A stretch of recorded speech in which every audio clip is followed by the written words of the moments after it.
BBC Two's escaping to the seaside and the inspiring coast of Pembrokeshire.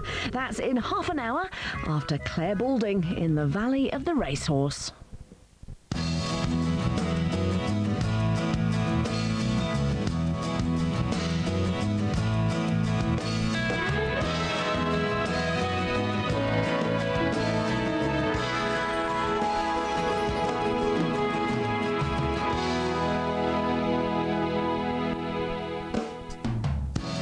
In today's race country, we meet the gentleman who definitely prefers blondes. He just knows what his job is, gets on and does it, unless it's a grey mare, and then he comes in all guns blazing. And Mary Meek suffers a setback in Balak's training programme. Good afternoon and welcome to Race Country. I'm Clare Balding and these are the hounds from the Vine Craven Hunt. We're going to be seeing more of them later on. But first, as you know by now, Lambourn is absolutely full of horses. So it helps if you've got someone who speaks their language.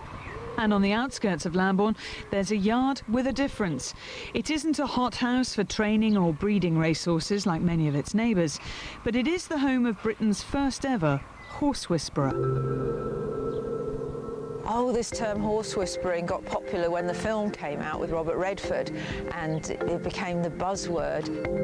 Like so many people in the Valley of the Racehorse, Kelly Marks has had a lifelong passion for horses. I started off as a junior show jumper and loved ponies, and then I went into racing, and I retired after I won the Ladies European Championship in 1995. Now a highly acclaimed writer of books on horse psychology, she travels the world letting owners in on the secret of what horses are thinking and why they behave like they do. 13 or 14 years ago, when I first started doing this, what people said to me, you know, this is a bit of a gimmick. It's all going to die out soon. And if it was a gimmick, it would have died out quite rightly. You know, it could have been a bit of fun, a party piece. But the fact that it's actually stronger than ever proves the point that it's got to work. It's got to be practical. It's not just whipping and hitting and shouting anymore, because that doesn't work, though it's been around a long time. And proof of the new method is all around. Take Pie, a 10-year-old former hellraiser.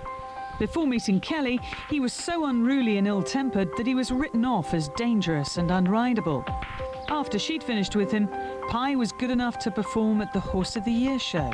OK, Pie, so I'm going to unclip and then look him in the eye, which sends him away from me.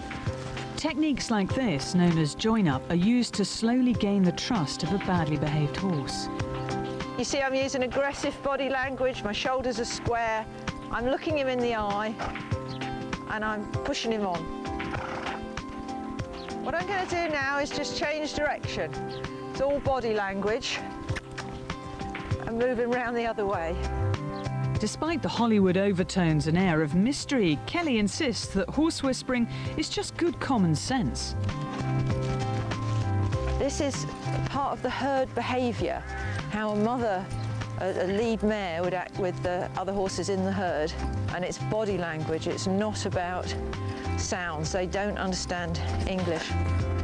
Of course, a degree of patience, a lifelong love of horses and years of handling knowledge also help.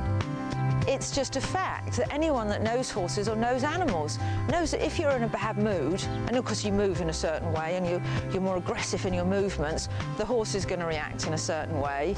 If you're very depressed, they'll pick up on that. Often they say that horses can be a real mirror of how you are. And now I'm asking him into me for the join-up. Good boy. So give him a lovely rub, tell him he's done the right thing and how good he is. You can get the horse to want to bond with you, to want to follow you, to want to be near you. Now, this doesn't mean the horse is hypnotised. It doesn't mean he's never going to be frightened anymore or do everything that you say, but it is a really good starting point. And then you've got to just listen to the horse and see what's right for him.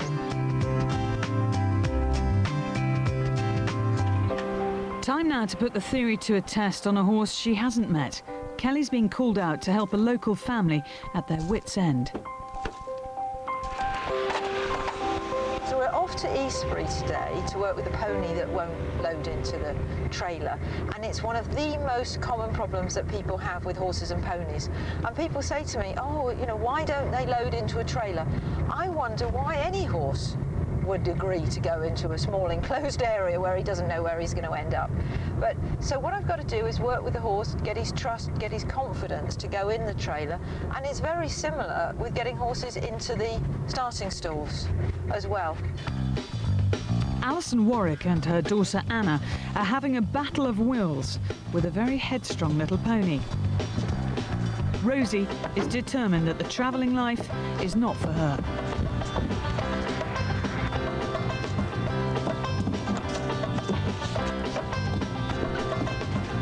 Rosie says, I'm not going in that trailer, and she'll do anything not to go in it. Ever heard the phrase, stubborn as a mule? She gets so worked up, she's not bothered who is in the way. She'll walk right through you, she'll walk on you, she'll rear up, and she has landed on my husband before. She has gone in backwards before as well. She doesn't like going forward, but she'll go around backwards and just stay there and won't come back out again. Yeah, so it's a shame because we go to lots of shows, but we know we have to leave at least an hour and a half to load her before we get there. We need some help. And here comes the cavalry. We'll find out later if Kelly can avert another summer of misery for the Warwicks by getting Rosie into her trailer.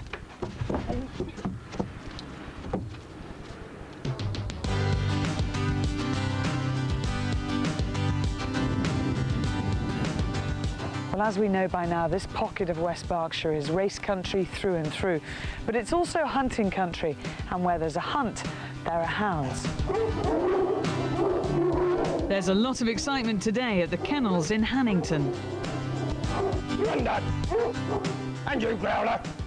That'll do! That'll noise! Master and huntsman Tim Staines is preparing for an important outing. Tim's job is to look after 70 hounds for the Vine Craven Hunt, and this morning he's taking a pack of his favourite dogs to show at the Lambourn Open Day. Grandad! Grandad! Every single one of them have got names. People ask how hard it is to remember different hounds, but same as your teacher, they all remember your names at school. Every hound's got a different colouring or different lines.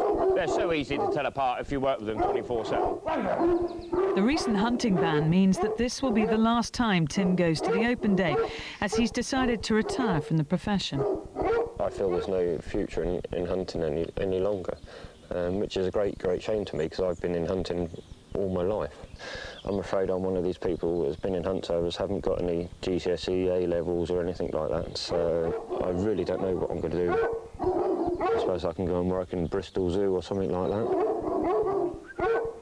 And the ban also means that there's a question mark over the future of the next generation of hounds. The sad thing is these puppies were bred for fox hunting, but they haven't really got a purpose in life anymore. This sort of breeding in this generation could end up phasing out, which is a sad thought. Isn't it, puppies? When Tim retires in a few weeks, he'll hand over the hounds to his assistant Duncan, who's busy getting himself ready for the day out. Duncan wants to show Lambourn that the hunt is here to stay. Well, Lambourn is in part of our hunt country. Hunting is intertwined with racing. It's a big racing area, and it's good for us to get out, show people we're still here, and we're not going to go away.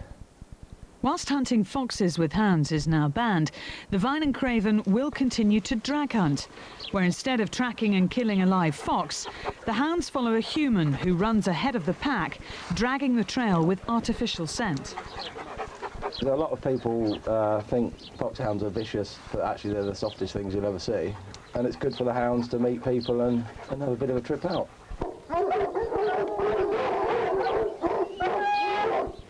Basically, we're just going, which are a bit more mature hounds, ones that are not lame from hunting previous, and the ones really that want to go, like these ones that are jumping up, Genius, they're so desperate to go, so they can have a trip out. Go on, Genius.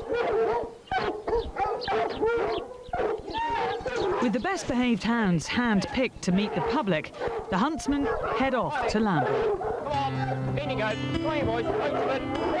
Come on, in you go.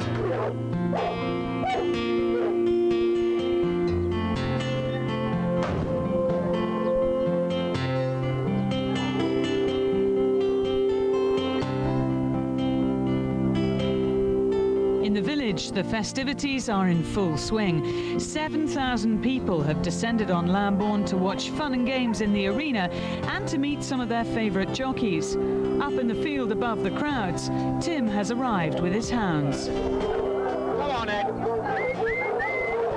on, good. So far, a lot of people have been so pleased to see us here. We get a lot more response in the ring than we will outside of it, so I can't wait to get in the ring. Yep. Come on, up together.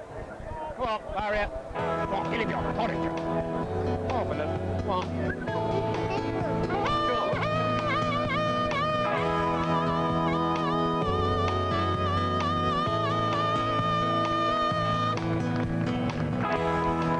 Thank you. Oh, boys. Oh, hold up.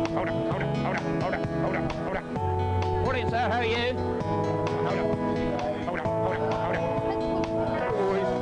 The local children are allowed into the arena to get up close to the excited pack. They won't hurt you. They won't hurt you. They'll lick you to death. That's all they do. It's good to see that we've got support from the younger generation as well as the older people. Hopefully we'll be here for many years to come tonight and keep enjoying it.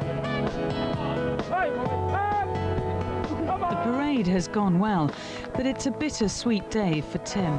Pleased in one way, we had so many people, but sad another way because it'd be the last time I played these hounds for the Vine Craven. So, mixed emotions, but pleased overall.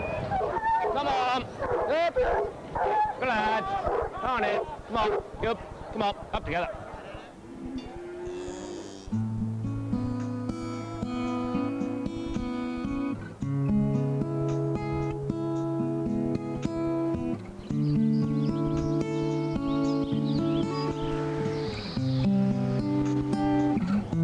It's a fabulous day in Lambourn, and today I'm heading just a mile south of the village to visit Kingwood Stud.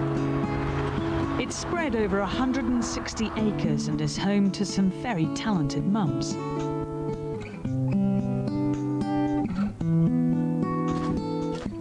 I'm here to meet the owner, Fiona Marner, who's an expert at matchmaking mares with stallions to produce the next generation of racing talent. Claire. Hello. Good to see you. I've never seen such a big front door. This is amazing. Welcome to Kingwood. Thank you. Now, most people would imagine that your job is out with the horses all the time, but what's all the paperwork? And you've got a huge file here. Well, this is my Bible, and basically what we have to do is find the right mate for each mare. We have 20 mares here, and we have to find the right stallion to suit her. To put it in a nutshell, we want to produce top-class racehorses, and we have to get the mix right. It's like baking a cake, and you get all the ingredients, put them in the bowl to the best of your ability, work out how much you can spend, and then just put the cake in the oven and hope it'll rise. Pretty handy, the horse is right here on your doorstep. The next horse to come into season and be ready for mating is Rohita. She has a 1-month-old foal, but already she's due to be matched up to her next stallion. Rohita and the 19 other mares at Kingwood have been responsible for producing dozens of winners over the years, whose prize money runs into the millions. It's certainly worth doing the research. What qualities in her are her strengths, and what are you looking for in a mate to make the best match? Well, she was a good racehorse, she was a good performer, and she produces very good looking foals. You see, she's 14 now, so that we know what she's capable of producing. The next step is for Fiona to take a look at a prospective partner for her mare, and she thinks that a local stallion called Efisio could be the one. perfect. We'll go over to Highclere and have a look at Efisio, and then, you know, we can decide whether he's the one for Rohita for this year. So we're matchmaking. So Yeah, we're doing the big matchmake. We're doing the Scylla Black bit. Half an hour's drive from Lambourn, Highclere Castle and Stud are situated in breathtaking grounds. The stud was established in 1902 by the 5th Earl of Carnarvon. Hello, Harry. So this is Efisio, 23 years old now. Harry has looked after him all the time he's been here at Highclere. And he's not, I mean, hi Harry. He's not the biggest in the world. You sort of expect racehorses, particularly stallions, to be enormous, and yet he's really not. No, he's a small, neat horse, but this suits a lot of mares who are big, and you have to then try and get the balance right. And one of his greatest attributions is he's got the most fantastic temperament, which he passes on to his offspring. I mean, last year he had 2 of the very best fillies in Attraction and Frizzanti, so he can really do the business. He's been a fantastic servant. Aren't you? Should we have a look at him outside in the sun? Is that all right? Thanks. Before Fiona makes her decision, she wants to see Efisio strut his stuff. The Earl of Carnarvon's daughter, Lady Caroline Warren, has managed the stud for over 10 years. Caroline, you must have great affection for Efisio, because I suppose he's your sort of star boy. Yeah, he's the sort of grandpa of the operation around here, but a star horse, lovely, lovely temperament, and he imparts his tremendous will to win on his progeny. Because a lot of stallions, you know, when they get to stud, they can get quite aggressive, and, you know, suddenly they're doing this completely different job, they're basically being paid to have sex, and it can get to them a bit. Absolutely. No, he's in that department, he's the perfect gentleman. He makes him a cup of tea in the morning, does he? He's easy to deal with. He's not an aggressive horse in the covering shed. He just knows what his job is, gets on and does it, unless it's a grey mare, and then he comes in all guns blazing. Really? What, he has a thing for blondes, as it were? The yes, grey mares yes. are the ones? I think they're definitely the Jordans of the horse world. Efisio can cover up to 2 mares a day. Not bad for an older gentleman. He's already covered 40 this season, but will Rohita be the next date in his diary? So what do you think? £12,000, the asking price. Are you going to use him? I think definitely. He's a proven horse. He's wearing his years so well too, you know, to be 23 and looking so good, and no, I think we'll definitely go for it. I suppose a lot of it is just in your instinct, you know, when you turn up and look at him, whether you like him or not. Gut feeling, yeah, absolutely. Just that it can overrule all the other pedigrees and things. If the gut feeling's there, you go for it.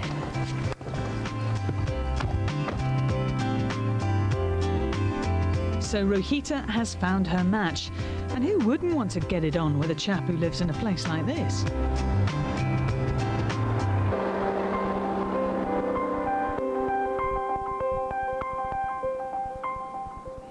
Back in Eastbury, horse whisperer Kelly Marks is working with the Warwick family to cure their pony's fear of the horse box. So how long have you had Rosie? I think I've had her 10 years. Oh, and has she always been bad to load? I don't know, she was fine until we sort of got our first trailer. I think it was a bit rattly and she just got really scared. Ah, right. So it's back to basics for Rosie. Kelly wants to get the measure of her stubborn opponent. The first thing we've got to do is get some sort of control of her feet. Getting better. Ooh, got a nice bang on the head there. Rosie must learn to take her lead from Kelly and not the other way around. So I'm going to ask her very lightly, nothing. So I've upped the pressure.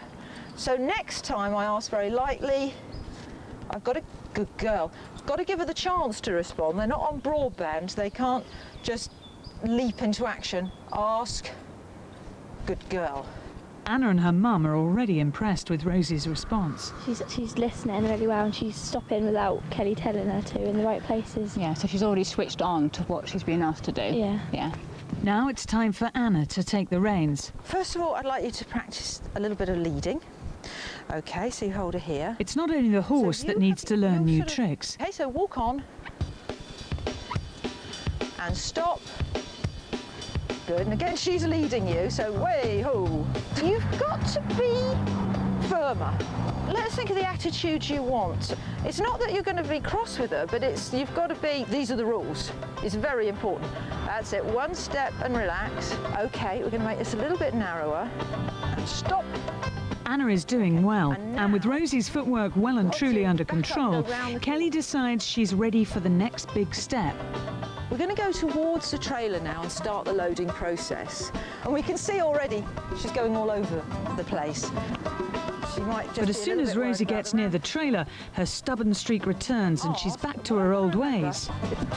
So what she's got used to doing, she's used to rearing, and she's also used to, if she gets on the ramp, she can run straight off. But I want to get this fully dealt with today so that we're not avoiding any issues, that you could load her anywhere. Whoa, despite Kelly's best efforts, Rosie seems more determined than ever not to go near it. She's got to find that the comfortable place is on the ramp. But she's met someone who's not about to give up. She's going to keep asking. Just be careful there, because as she... Slowly but surely, little by little, Rosie is getting the message. So now she's here, she's just got the 2 feet on the ramp. I'm going to tell her how good she is. Only now does Kelly think Rosie is ready for the final push into the trailer. You can see that she's doing a dropping there, and that's because she's worried. That's what horses do when they're worried. It's so they make themselves lighter, ready for flight. She knows that she's going to go on, and she's worried about it.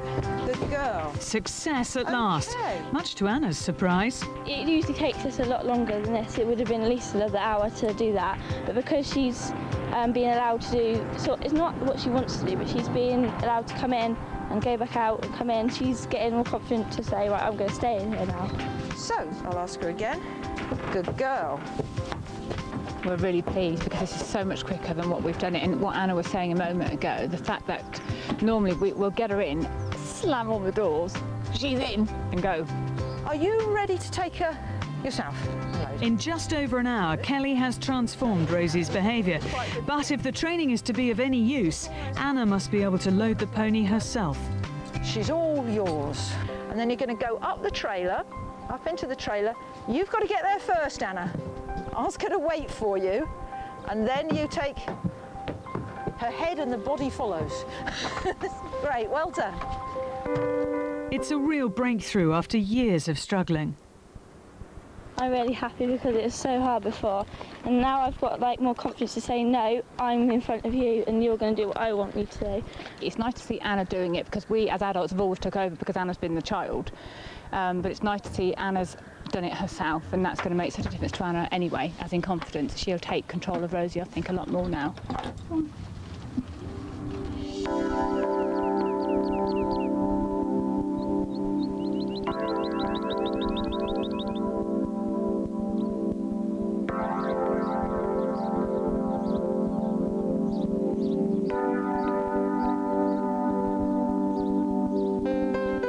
In a modest yard near Lambourn, Mary Meek breeds and trains her own racehorses. Since her marriage ended last year, Mary has been walking a financial tightrope. And with 2 daughters and 8 horses to look after, success in the upcoming season of national hunt races is essential. It's quite nerve-wracking, just because I need to get this first winner under my belt, and until I get a winner and get that out the way, I'll be just a bag of nerves. With each win worth between £3,000 and £4,000, there's a lot at stake. If you can maybe just start to get her tack out. Yeah. I'll put everything on them this morning. Mary knows only too well the ups and downs of horse racing. Indeed, the first horse that I actually bred and ran won his first race. It was a chase race, and that was at Hexham a few years ago. And very, very sadly, he came out in the next race and broke his neck. and he was like a best friend to me. So things can go very badly wrong. Steady. 6 years on, preparation for the summer season is at a critical stage. Mary's future depends on the health and fitness of her two top-performing horses, Cast Isle and Balak. Today I'm taking the horses up onto the main Lambourn schooling grounds, and we're going to go over some hurdles. I'm actually meeting the jockey, Stephen Crane, up there, who will be riding these horses in the races. Morning. Stephen works for Charlie Mann, one of Lambourn's big trainers, but as a hotly tipped young jockey, he's keen to get as much race experience as possible. If we just go to the first flight of the baby hurdles, and we don't want to have any accidents because we're so close, and if anything was to go wrong, perhaps the horse come over a hurdle and cut into itself, that would be a bit of a disaster.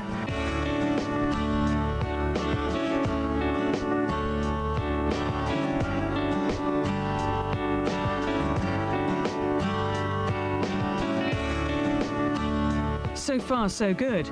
Despite the risks, Mary decides to push them a little harder. I think we might just go through once more, Stephen. Yeah. Perhaps we'll just increase the pace slightly. Okay, yeah.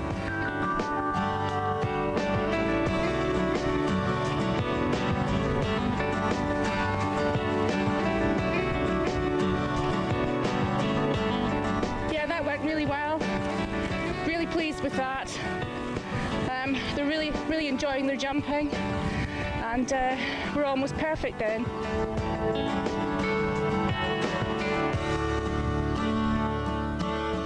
Just 2 days later, Mary is battling bad luck yet again. She's discovered Balak has a potentially serious injury. This has not been a good couple of days. It's just been terrible. Balak has just jarred her near foreleg, round about her tendon area. A tendon injury would be disastrous. Balak is Mary's best hope of keeping her dreams alive, and she could be out of action for 12 months. Hi, Mary. Local vet Richard Gillis has come straight up to assess the extent of the damage. Right, I've got the scanner, so we'll see what we find. So it's an ultrasound scanner, just same principle as scanning pregnant women. The results of the scan can't come soon enough for Mary. All her plans for the summer are riding on this horse. Hey, what have you done? What have you done? What we worry about is what we call a core lesion, which is a big black hole within the middle of the tendon, which is where there's basically been fibre damage, and where there's inflammation and swelling and bleeding into the middle of the tendon. Just tell me as quick as possible. This is the skin here, and this is the superficial tendon here, which is what we're worried about. Yeah. This one is the one that mainly goes in racehorses. I can't see any obvious serious lesions within the tendon, no big holes or anything like that. But so far so good. So far so good. What we worry about. Good news for now, but Balak's injury may still be enough to scupper her chances of racing next week. I think although the scan is reasonably good, we can't rule any very minor damage out, which a race may just, make worse. So I think at the moment, fingers crossed, nothing too serious, but we still can't run her in it. Huge relief. Had to be sure. The horse's welfare is the most important thing. So it's fingers crossed, all systems go, and touch wood, no more problems. We'll be joining Mary tomorrow as she juggles the school run with schooling her horses. And we meet a woman looking for a leg up in a tough man's world.